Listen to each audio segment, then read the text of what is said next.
মেরাজটাকে প্রথমত দুই ভাগে ভাগ করা হয়েছে। এক নাম্বার হলো বাইতুল্লাহ থেকে বাইতুল মুকাদ্দাস, দুই নাম্বার হলো বাইতুল মুকাদ্দাস থেকে আরশে আযীম। প্রথমটাকে বলা হয় ইসরা, দ্বিতীয়টাকে বলা হয় মেরাজ। আর প্রথমটা আর দ্বিতীয়টা উভয়টাকে একসাথে বলা হয় মেরাজ। আপনি আমার নবী জনাবে মুহাম্মাদুর রাসূলুল্লাহ সাল্লাল্লাহু আলাইহি ওয়াসাল্লাম হুজুরের আপন চাচাতো বোন উম্মে হানির ঘরে শায়িত ছিলেন। আপনি আমার মালিক আল্লাহ জিব্রাইলকে ডাক দে, কয় জিব্রাইল। মিকাইলকে ডাক দিয়ে বলে, ও মিকাইল, যাও যাও আমার বন্ধুর কাছে যাও। জিব্রাইল আর মিকাইল আলাইহিস সালাতু ওয়াস সালাম দুইজনে মিলে আল্লাহর নবী যখন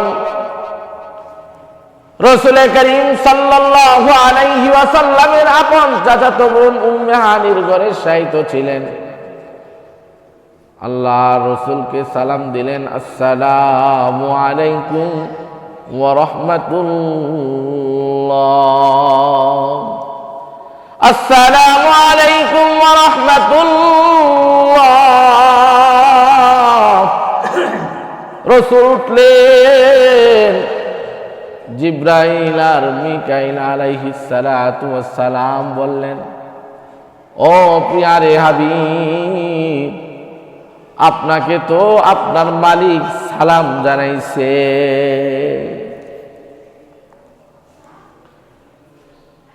প্রথমত আপনি আমার নবীকে হাতিমে কাবার নিকট নিয়ে আসছেন, এরপরে হাতিমে কাবা থেকে জমজমের যে কূপ আছে, জমজমের যে কুয়া আছে ওই কুয়ার পারে নিয়ে আসছে। জমজমের কুয়ার পারে নিয়ে আসার পরে আল্লাহ রসুলের বক্ষ বিদীর্ণ হইছে। এই বক্ষ বিদীর্ণ তিনবার হইছে। আওয়াজ দেয়া বলেন কয়বার? আওয়াজ দেয়া বলেন কয়বার? এক নাম্বার হলো শৈশবকালে, দুই নাম্বার হলো 20 বছর বয়সে, আর 3 নাম্বার হলো এই মেরাজের সময়। ওই কুয়ার পাশে আইনা আল্লাহর রসুলের বুকের ভিতরে অস্ত্রোপচার করা হয়েছে। করিয়া রসুলের যে হৃৎপিণ্ড আছে ওই হৃৎপিণ্ডটা বের করে জমজমের পানি দ্বারা পরিষ্কার করা হয়েছে। ওপেন হার্ট সার্জারি বলেন, ওই ওপেন হার্ট সার্জারি হয়েছিল। আপনি আমার নবী জনাবে মুহাম্মাদুর রাসূলুল্লাহ সাল্লাল্লাহু আলাইহি ওয়াসাল্লামকে ওই হৃৎপিণ্ডটা জমজমের পানি দ্বারা পরিপূর্ণভাবে ধৌত করে আবার ওই জায়গার মধ্যে ফিটিং করে দিয়েছে। শৈশবকালে যখন আপনি আমার নবী জনাবে মুহাম্মাদুর রাসূলুল্লাহ সাল্লাল্লাহু আলাইহি ওয়াসাল্লামকে সিনা চাক করা হলো, বুকটাকে যখন ফাড়া হলো,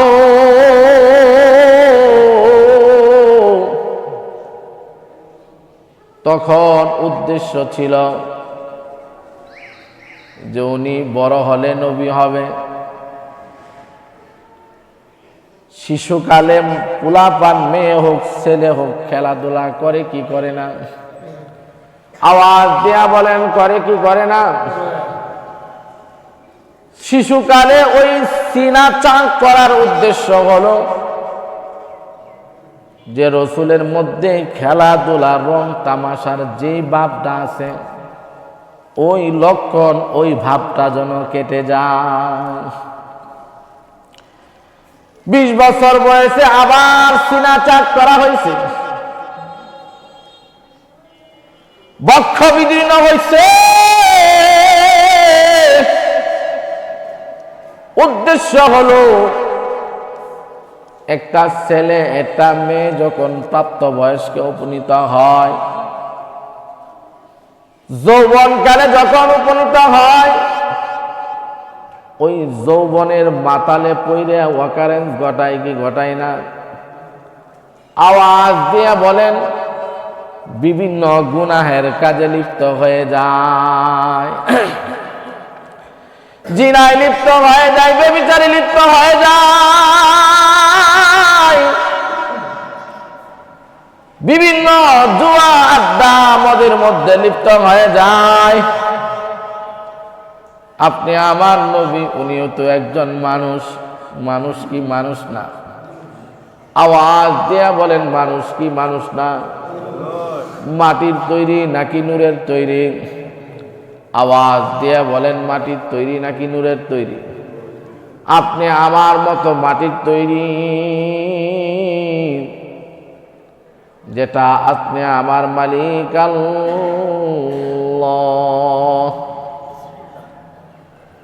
সূরা কাহফের মধ্যে বলেন কুল ইন্নামা আনা বাশারুম মিসলুকুম ইউহা। আপনি আমার নবী জনাবে মুহাম্মাদুর রাসূলুল্লাহ সাল্লাল্লাহু আলাইহি ওয়াসাল্লামকে ডাক দিয়ে বলেন ও নবী,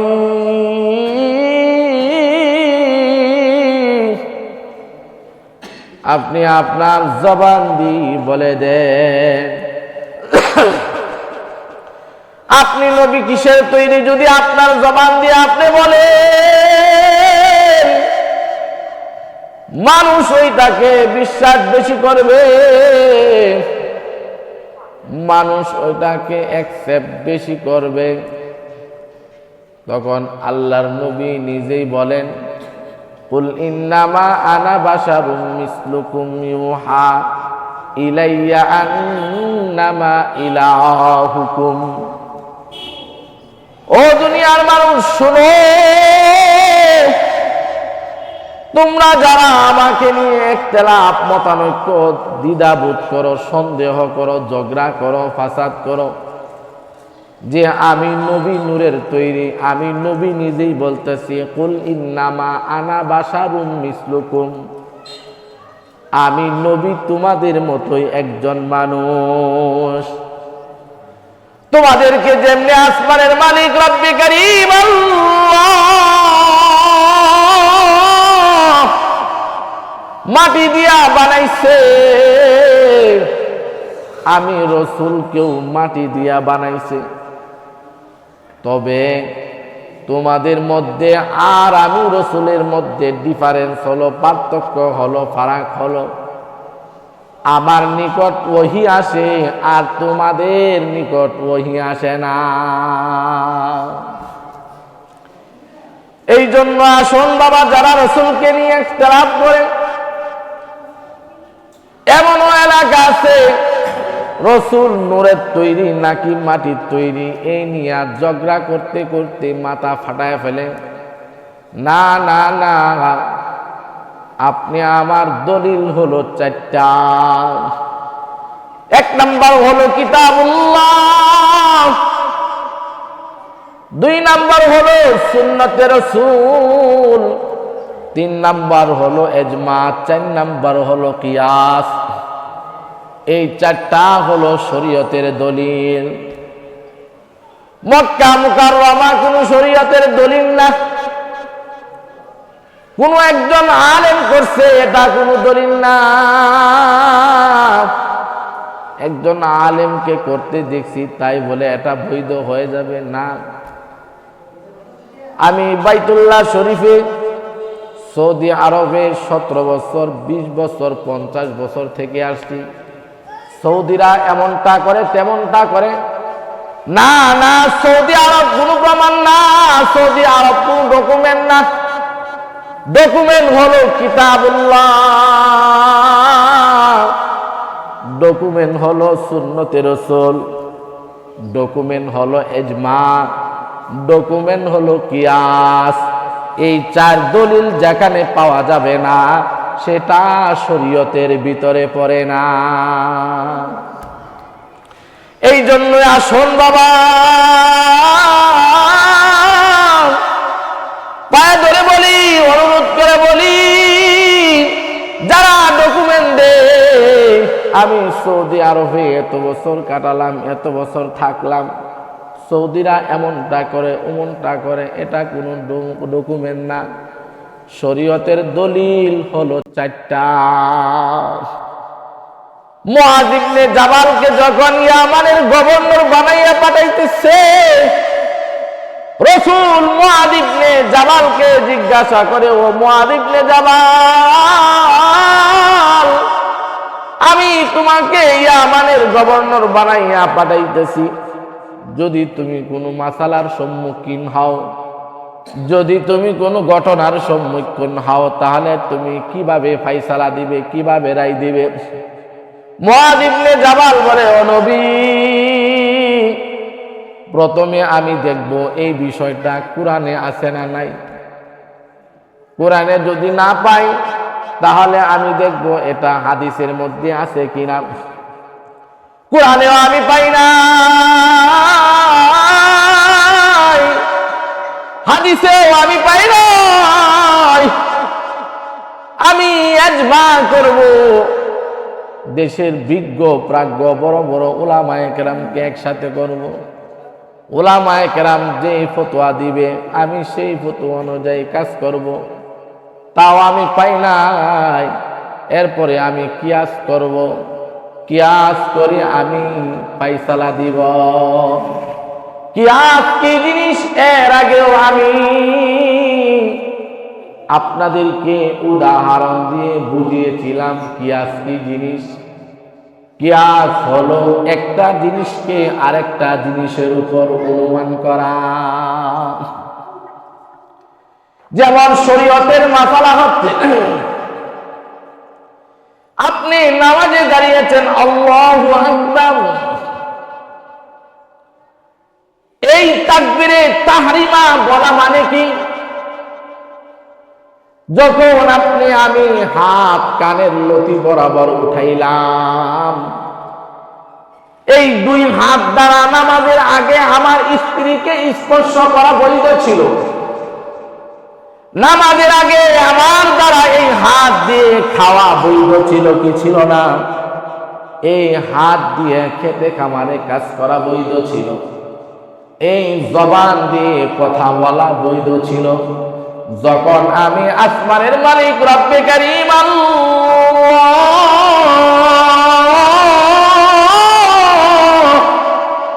মালিকের সামনে দাঁড়াইলাম আর আল্লাহু আকবার তাকবীরে তাহরিমা বলে হাত উঠাইলাম, আমি স্বীকৃতি দিলাম এই হাত দ্বারা যা আমার বৈধ ছিল, এই জবান দ্বারা যা বৈধ ছিল, আমি হাত উঠাইয়া এই বৈধ কাজগুলো পিছনে ফেলাইলাম, একমাত্র আসমানের মালিক রব্বে কারীমকে সামনে নিলাম।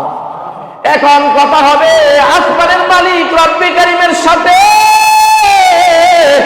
এখন কোন দুনিয়ার মানুষের সাথে কথা চলবে না, কাজ চলবে না, কোনো কিছু করা যাবে না। এখন আমি মাওলায়ে পাকের সামনে দাঁড়িয়েছি, এখন আমি কথা বলবো কার সাথে? আওয়াজ দিয়ে বলেন কার সাথে? এখন আমার কথা হবে, যেই আল্লাহ আপনি আমাকে দয়া করে মায়া করে মহব্বত করে পাঠাইছেন, এখন আমি নামাজে কথা বলবো সেই আল্লাহর সাথে। আপনার জন্য নামাজের বাহিরে থাকা অবস্থায় থুতু আসলে, কাশি আসলে ফেলতে কোনো অসুবিধা নাকি অসুবিধা আছে? আপনি নামাজে দাঁড়িয়েছেন, আপনার কাশ আসতে, থুতু আসতে কি করবেন? মাসালা হচ্ছে আপনার জামার যে এই উপরের ভাগের যে অংশটা আসছে, আঁচলটা আছে, ওই আঁচলের মধ্যে থুতু দিয়ে এভাবে ডলা দেওয়া, এটা জায়েজ আছে, কোনো সমস্যা নাই, বাধা নাই। কিন্তু আপনি নামাজে থাকা অবস্থায় যদি থুতুটা বাহিরে ফেলার, নামাজ থাকবে না ভাঙবে? আওয়াজ দিয়া বলেন, থাকবে না ভাঙবে? মাসালা হচ্ছে নামাজে কাশ আসছে, কাশিটা আঁচলের মধ্যে ফেলান আর ডলা মারেন, কোনো সমস্যা নাই, নামাজ ভাঙবে না। ওই যুগে মোবাইল ছিল কি ছিল না? আওয়াজ দিয়ে বলেন, ছিল কি ছিল না? ছিল না।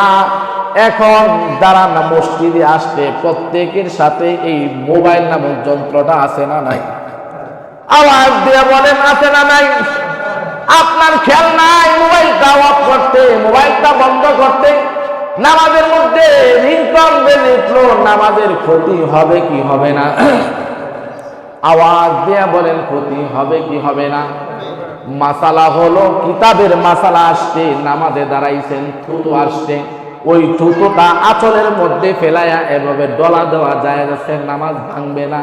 তো ওই মোবাইলটা যদি নামাজের মধ্যে বেজে ওঠে, আস্তে করে হাত দিয়ে পকেটের মধ্যে মোবাইলটাও বন্ধ করা যায় আছে। তো ওই কাশির মাসালা, কফের মাসালা উপর কিয়াস করলো, কিসের মাসালা? মোবাইলের মাসালা, এটাকে বলা হয় কিয়াস। তো শরীয়তের দলিল হলো চারটা। এক নম্বর হলো কিতাবুল্লাহ, দুই নাম্বার হলো ইজমা, দুই নাম্বার হলো কিতাবুল, এক নাম্বার হলো কিতাবুল্লাহ, দুই নাম্বার হলো সুন্নতে রাসূল, তিন নাম্বার হলো ইজমা, চার নাম্বার হলো কিয়াস। এই চারটার বাহিরে যদি কোনো কিছু করা হয়, শরীয়ত কোনদিন অ্যাকসেপ্ট করবে না, শরীয়ত কোনদিন গ্রহণ করবে না। আপনি আমি একটা কাজ করলাম, ওটা কুরআনেও নাই, হাদিসেও নাই, বিজ্ঞ প্রাজ্ঞ উলামায়ে কেরামও বলে না এটা জায়েজ নাই, কিয়াসও বলে এটা জায়েজ নাই, আপনি আমি মন গড়া ফতোয়া দিয়ে জায়েজ করা যাবে না। এই জন্য আসো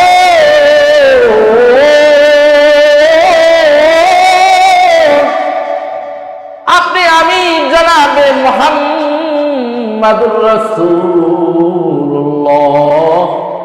সাল্লাল্লাহু আলাইহি ওয়াসাল্লামের জীবনী নিয়ে গবেষণা করি, অ্যানালাইসিস করি, মেরাজের ঘটনা কতটুকু সত্য আর কতটুকু মিথ্যা, এটা কুরআনের ঘটনা নাকি কোনো হাদিসের কিতাবের ঘটনা নাকি কোনো কাল্পনিক ঘটনা, বের করা যাবে কি যাবে না? আওয়াজ দিয়ে বলেন, বের করা যাবে কি যাবে না? এই জন্যই বাবা বের করা যাবে।